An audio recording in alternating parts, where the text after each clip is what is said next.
Lesson 46. God is the love in which I forgive. God does not forgive because he is never condemned. And there must be condemnation before forgiveness is necessary.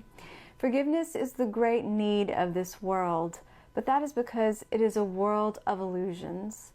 Those who forgive are thus releasing themselves from illusions, while those who withhold forgiveness are binding themselves to them. As you condemn only yourself, so do you forgive only yourself. Yet, although God does not forgive, his love is nevertheless the basis of forgiveness. Fear condemns, and love forgives. Forgiveness thus undoes what fear has produced, returning the mind to the awareness of God. For this reason, forgiveness can truly be called salvation. It is the means by which illusions disappear. Today's exercises require at least 3 full 5-minute practice periods and as many shorter ones as possible. Begin the longer practice periods by repeating today's idea to yourself as usual. Close your eyes as you do so and spend a minute or two in searching your mind for those whom you have not forgiven. It does not matter how much you have not forgiven them. You have forgiven them entirely or not at all. If you are doing the exercises well, you should have no difficulty in finding a number of people you have not forgiven. It is a safe rule that anyone you do not like is a suitable subject. Mention each one by name and say, God is the love in which I forgive you. Blank. The purpose of the first phase of today's practice periods is to put you in a position to forgive yourself. After you have applied the idea to all those who have come to mind, tell yourself, God is the love in which I forgive myself. Then devote the remainder of the practice period to adding related ideas, such as God is the love with which I love myself. God is the love in which I am blessed. The form of the application may vary considerably, but the central idea should not be lost sight of. You might say, for example, I cannot be guilty because I am a son of God. I've already been forgiven. No fear is possible in a mind beloved of God. There is no need to attack because love has forgiven me. The practice period should end, however, with a repetition of today's idea, as originally stated. The shorter practice periods may consist either of a repetition of the idea for today in the original or in a related form, as you prefer. Be sure, however, to make more specific applications if they are needed.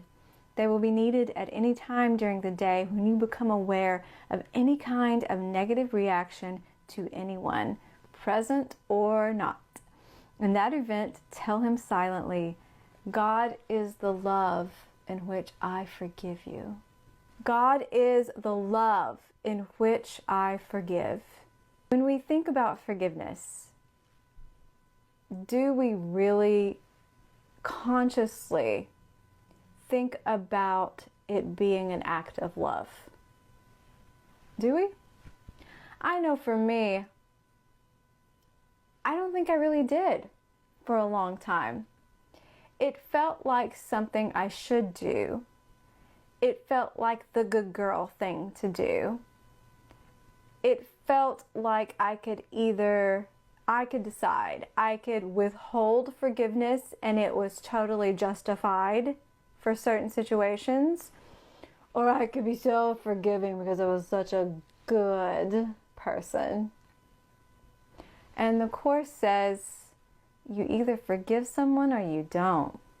Forgiveness is one of the foundational concepts in A Course in Miracles. It is the tool, it is the illusion that leads beyond illusions, the Course says. This lesson says God does not need to forgive because forgiveness implies transgression or condemnation. And if we're in the world of illusions where ultimately only love is real, but we're here in this illusory realm, then we can feel like we have been transgressed against. We can feel like there is something that could attack us, that could harm us in some way, knowing that ultimately only love is real and that there is a realm where none of this is going on. Then we can't be affected by lovelessness. This lesson says that forgiveness is the great need of the world because the world is full of illusions. So when we forgive and forgive the world and forgive ourselves, we are forgiving ourselves of our illusions. We are forgiving the world of its illusions. We are forgiving ourselves for forgetting who we really are and what's really going on and why we're really here. Forgiveness is the ultimate act of love. It is a decision you make to decide to think with God, where God is the love in which you forgive. Love just washes it all clean. Love just dispels the illusion. But do you really see forgiveness as an act of love?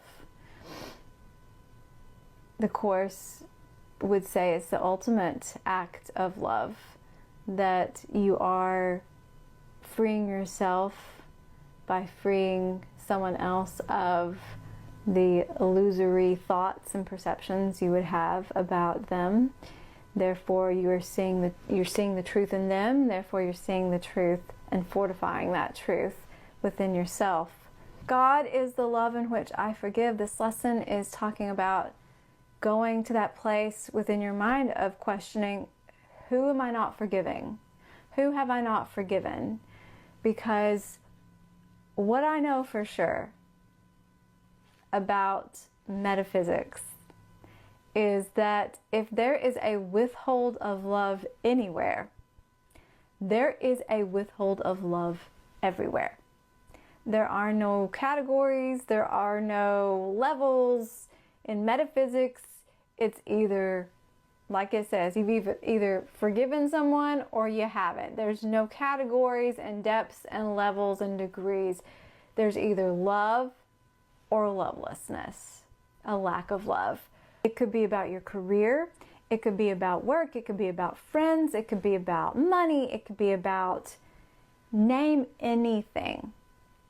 If you're withholding forgiveness, which means withholding love, unconditional love, unconditional. If you are putting conditions on love and withholding love anywhere, a little bit or a lot of it, it is causing an interruption in the flow of perfect love everywhere.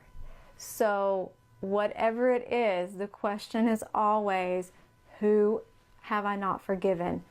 What am I holding on to? Doesn't have to be about that topic or that relationship, anywhere.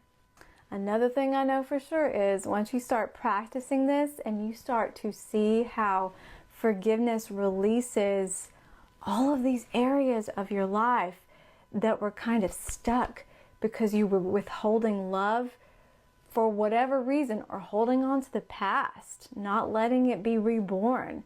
That's another area of forgiveness, of letting it go, that you will start to enjoy the mind searching exercises. You will want to keep it cleaned up because you don't want to be stuck anywhere, and you don't want to have all of these kind of hidden places where you are still holding on to things. You want it to come up so that it can be released, so that your life can work, so you can have a miraculous life experience, so that you can work miracles in the lives of others. You start to embrace forgiveness. The Course will say later on, forgiveness is an acquired lesson. It's important to remember that some things are easy to forgive and let go. Some things are not so easy. There are a lot of layers of lovelessness and the past and stuff that we have to let go. But what is important about forgiveness, and what I think I am reminded of with this lesson, God is the love with which I forgive.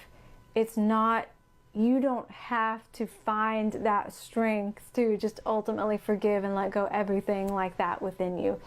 There is help. God is the love in which I forgive. You can ask the Holy Spirit, you can ask God to help you to see things differently, to help you move through the process. And your slightest invitation, He will show up fully. Forgiveness is an act of love. Forgiveness is the miracle you work for yourself that works miracles in your relationships and works miracles in the world. Forgiveness makes everything flow more perfectly. Forgiveness liberates you, and forgiveness liberates others. Forgiveness is an act of love. Forgiveness is the ultimate expression of love. When we really get that, and when we really learn God is the love in which I forgive, it's God, we start to practice it and see it. We see forgiveness differently. I'll see you tomorrow.